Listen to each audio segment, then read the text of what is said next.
Good evening and welcome to the rest of the news. Our special guest this evening is Joan Clary. And this is Joan right here. And we have another special guest, Terry Donoghue, who will be with us in just a few minutes.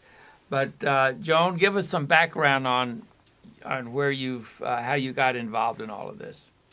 Well, my name's Joan Clary, and I retired from the Long Island, New York schools, where I taught 12 and 14-year-olds for 30 years, and I decided to retire in Ohio County, Kentucky. I love Kentucky, and I decided to be here for a long time.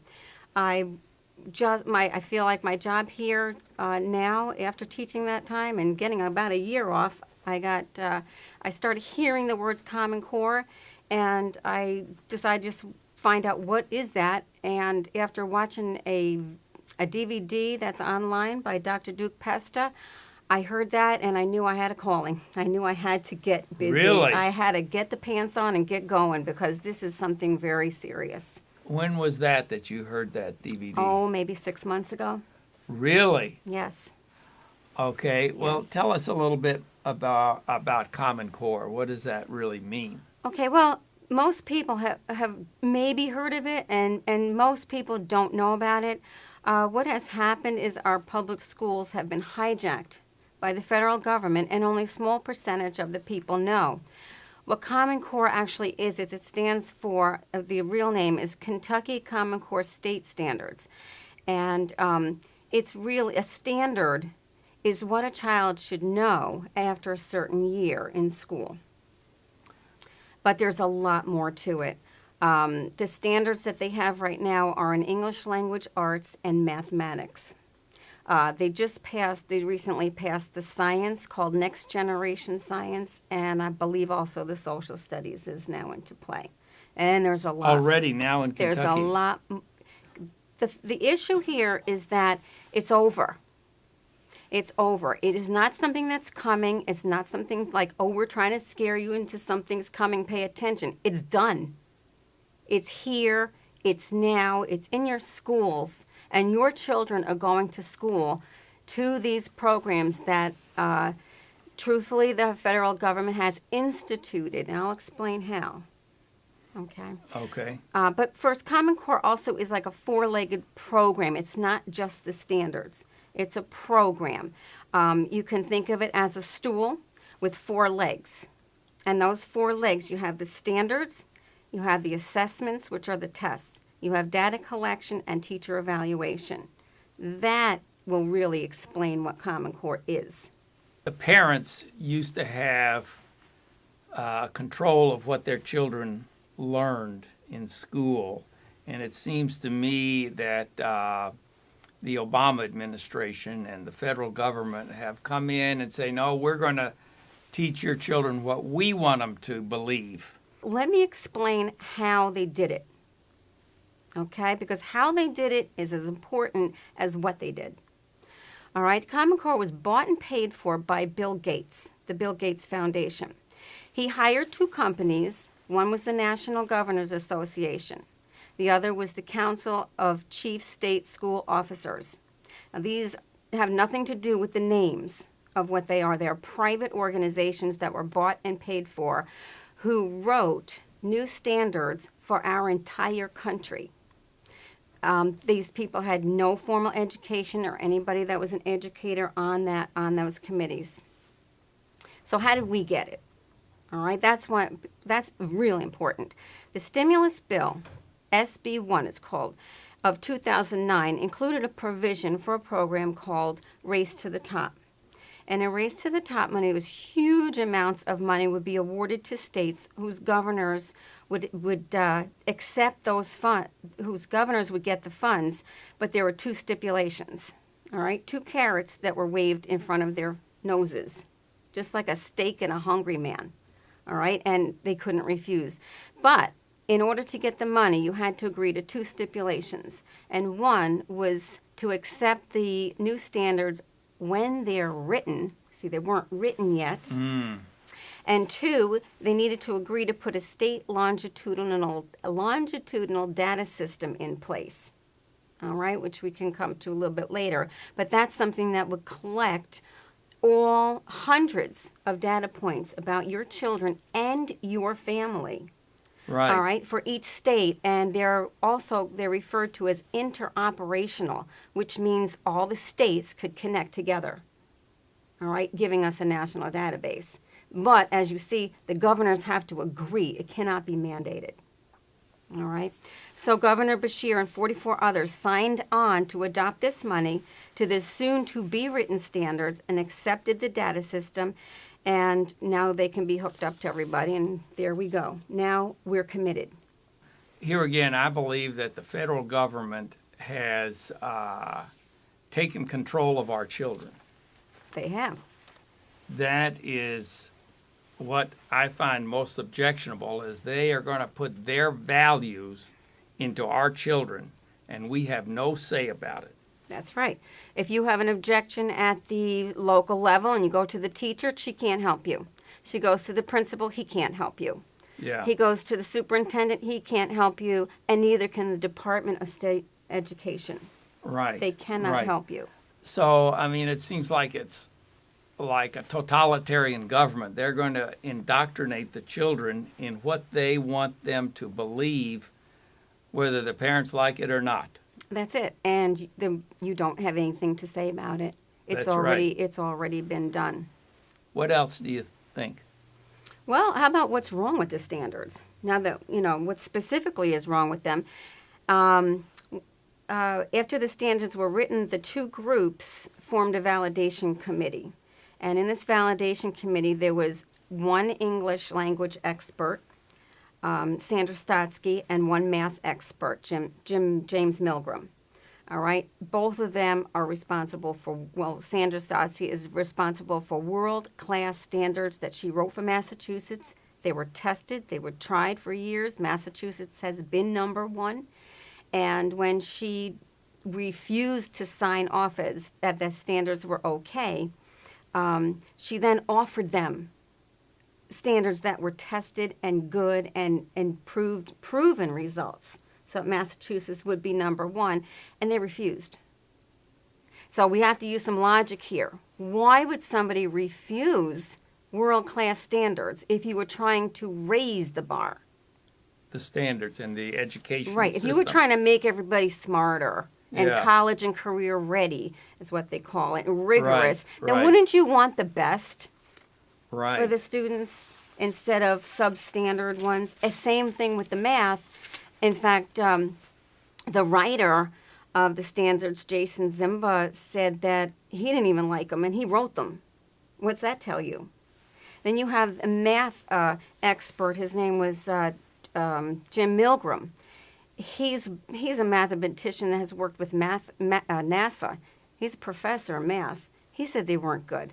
And most parents who have children in school now are so frustrated that even accountants have been hiring tutors to teach their children because they can't see their way through that math.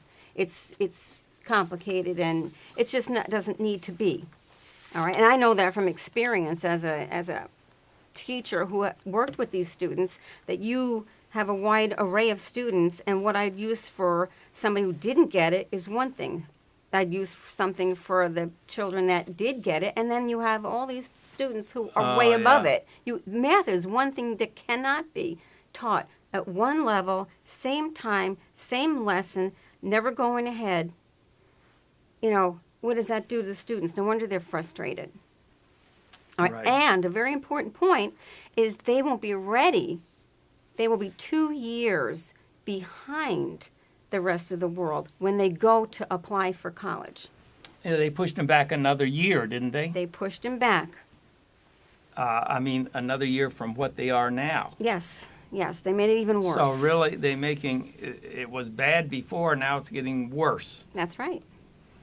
So wouldn't you say this is unconstitutional, what they're doing, or not? I would say it's illegal and unconstitutional. Absolute. Well, there was a fine line. I have a letter here from our representative, Ed Whitfield. And he recognizes, he says that this was a letter he sent me back in July of this year. And he said he's not convinced that a nationwide curriculum is going to solve our education issues. He says he finds it troubling that President Obama's Department of Education placed a requirement on states. But the fact they didn't mandate it, that they bribed the governors, they incentivized them. They gave them money. They bought it. They bought Right. them. But I mean, doesn't the Constitution say that the federal government should not really be educating the children? The 10th Amendment says that the federal government has certain powers, the state has certain powers. Education is a state power. And we have a state education department. Actually, some people don't realize that. Bills have to go before it. This was never introduced as a bill. It was never discussed. No examinations were done, and no bills were ever passed at the state level. So really, doesn't that make it unconstitutional? Yes, it does. Yes, it does. There's so many things, but because of time, we really can't get into it. There's so much on the internet. But I would like to do one last thing. Sure. And that is bring you to a quote by Lenin. Yeah. That you can find in Lenin and Marx and Stalin books. I have found it over and over again. Well, anyway, Lenin has a quote that says, "Give me 4 years to teach the children, and the seed that I have sown will never be uprooted." Right, right. So the seed they're sowing in Common Core materials that I've seen is a vehicle to socialism, which I think we're like there, but we're so close to communism, it's just a fine line before that happens, because they're only putting in information a little bit at a time. All right, and it's so slow that people are not seeing it, but we have to get our eyes open and get to understand what this is. It seems like some of the recommended reading is obscene. Obscene. Okay, now that you've mentioned that, let me just pull out this thing here. This is the National Sexuality Education Standards Core Content and Skills K through 12. All right. I don't think many people know we have a National Sexuality Education Standard. It's, a lot of times your school will say it comes under health. But let me just go through just 3 things that people can take a little taste at. The kindergarten standard, it's called HR2 CC1, states, by the end of the 2nd grade, students will be able to identify different kinds of family structures. All right, well, here's a book, one of many, Mommy, Mama, and Me. And there's Tale of Two Mommies and Tale of Two Daddies. It's about a little girl who, the mothers share responsibilities in taking care of their daughter. Well, then we move up to the 9th grade. But that's 2 mothers. That's in other words, yes, it's, I'm sorry, 2 mothers same sex. Yes, Same sex. It's about 2 lesbians taking care of their daughter in a perfectly what they show as a perfectly normal family. Then we have And Tango Makes 3. This was a book that was mandated in California for 9-year-olds. And there's a lot more going on in California, which I'll tell you about. Anyway, it's a story that takes place in New York's Central Park Zoo. It's about 2 male penguins who play and sleep together but can't make an egg. So the zookeeper finds them one and they take turns sitting on it until one day, poof, it hatches, and they have a perfectly normal family, and they go swimming off. All right, are you getting the picture here as to what they're trying to describe as normal? Before I go on, I have a paper here from the National Education Association. Gay groups mandate gay history in schools across America. Now, is that part of Common Core? Oh, yeah. Oh, yeah. It's And all- notice the word mandate. Right. All right, but it's a mandate in California. And one thing we didn't, and I always come to this point, that we did not say that these standards are copyrighted by those 2 organizations, which is critical because no one No one but they can change anything, and everything must be taught exactly the way it's taught, or you are going against copyright laws. Okay, and the other thing is, you cannot get into college unless you think the way they want to answer the questions. You better, and yes, you'll be tested on that, and this history across America will comprise of books and movies and famous gay people who did all kinds of things. It's mandated that they do that, and it is coming. It is not mandated across the states at this point. It will be here.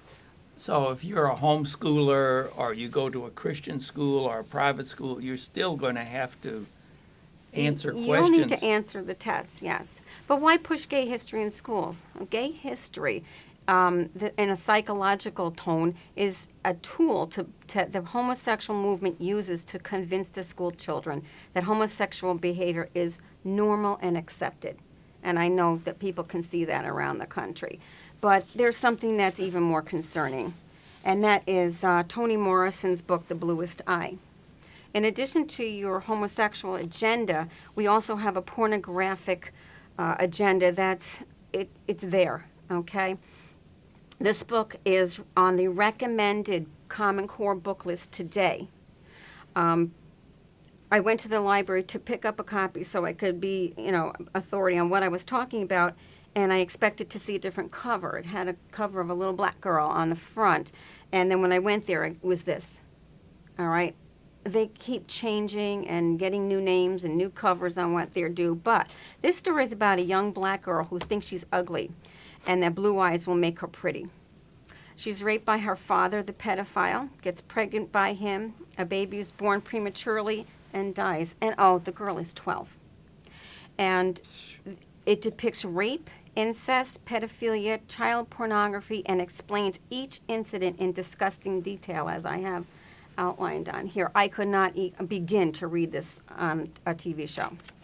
So it's the constant repetition of what is normal and acceptable is woven into the curriculum, and that's what's offensive to me. My civil rights are being out the window, just like the Constitution. Okay, so really, our listeners' tax money is to go to promote this pornographic material in our public schools. Would you say that? I would say Common Core is dangerous and ultimately a threat to Judeo-Christian values and America as you knew it. And I'll leave you with this. There's a brand new pledge that they tried out in Wisconsin. We do Pledge of Allegiance to the flag of the United States of America. Right. Here's a new one. I pledge allegiance to earth, to care for earth, sea, and air, to honor every living thing with peace and justice everywhere. God has been dethroned, and so has America. One nation under God has been taken out. It's gone. I guess we better wrap this up pretty quick. I can wrap this up. After 30 years in the classroom, I wanted to make my morning coffee, sit on my porch, and wave to little yellow school buses with a big smile and relax. And now I see children being driven to be indoctrinated into be thinking as one, losing their identity, their morality, their joy, creativity that can come from discovery and learning. Yeah, it seems to me what they've done is they've taken the Christian faith, kicked it out by getting rid of prayer, the Ten Commandments, the Bible, creation science, and Christianity in the right and wrong in the curriculum, and they've gotten rid of that and put sort of a one world government, anti-Christian morality into the... Right, but what are we going to do? Sit around? We're going to put our big boy pants on, or we're going to say something. We're going to stand up as Christians the way we should have a long time ago. Okay, thank you very much, Joan. And thank you. Now we got Terry Donoghue who's going to give us a few words. Hi, Terry. Now, you work with Common Core of Kentucky. Kentuckians Against Common Core. That's correct. Work is I'm a volunteer. We're trying to get Common Core replaced in the state. So, well, now, we've heard a lot about that, but I just wanted to cut to the chase. What can we do to stop Common Core at this point? Well, here's what we can do. First, let me say last year we had two bills. When I say we, it's a group of people from Kentuckians Against Common Core. We had a bill before the House and a bill before the Senate. Now, unfortunately, we were not able to get a hearing in the House. But we were able to get a hearing on repealing Common Core before the Senate Education Committee. In fact, I would like to read something from that hearing. Now, this was a statement from Dr. Terry Holliday, who also is the chairman of the the education chairman in the state of Kentucky, but he's also the president of the Council of Chief State School Officers, one of the two organizations that started Common Core. And he was asked by Senator Katie Stein at this hearing about the STEM careers. STEM is science, technology, engineering, and math. And she said she was one of the proponents of Senate Bill 1, which brought this into Kentucky, and she wanted to make sure that Kentucky was able to have their students get STEM careers. Here, I'd like to quote what Terry Holliday said. He said, "Kentucky students are not headed for STEM, which is science, technology, engineering, or math, but they are headed for careers which pay a living wage. They are not headed for an elitist university degree." Now, what he said is, your student is headed for a minimum wage job. Let me ask you, Doctor, what would you have done without any chemistry?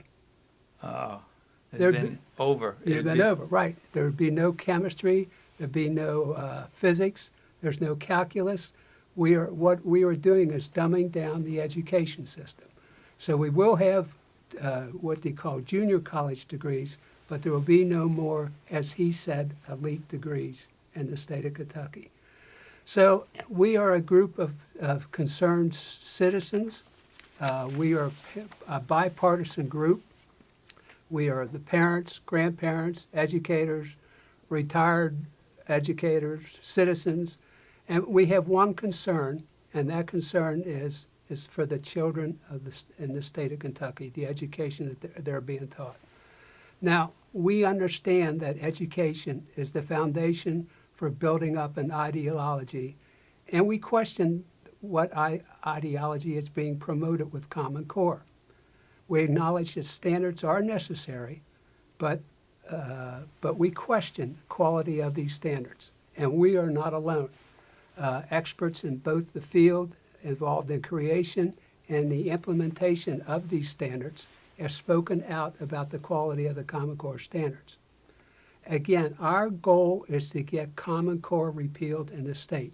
Now, people are going to say, well, that's great. What are you going to replace it with? Well, as Joan mentioned, Dr. Sandra Stotsky, she wrote the #1 standards, they were the #1 in the United States, the Massachusetts standards, and they are available free to anyone who wants to use them. In fact, Dr. Stotsky, I've met her. She says, you just call me and we'll download them. So we can get these standards for nothing. Now, it will take about 2 years, so we will use, in the interim, we will use these standards, the Massachusetts standards, for the 2 years. In that time, it will give the Kentucky teachers, the Kentucky educators, time to write the Kentucky standards, which is what Senate Bill 1 was designed to do. So this is where everybody can help. As we told, we had bills before the House and the Senate last year, and we're going to have those bills again. I've talked to Representative Tom Kerr. He is in the House of Representatives. He is going to file the bill in the House. And my senator, Senator John Schickel, is going to file the repeal bill of Common Core in the Senate.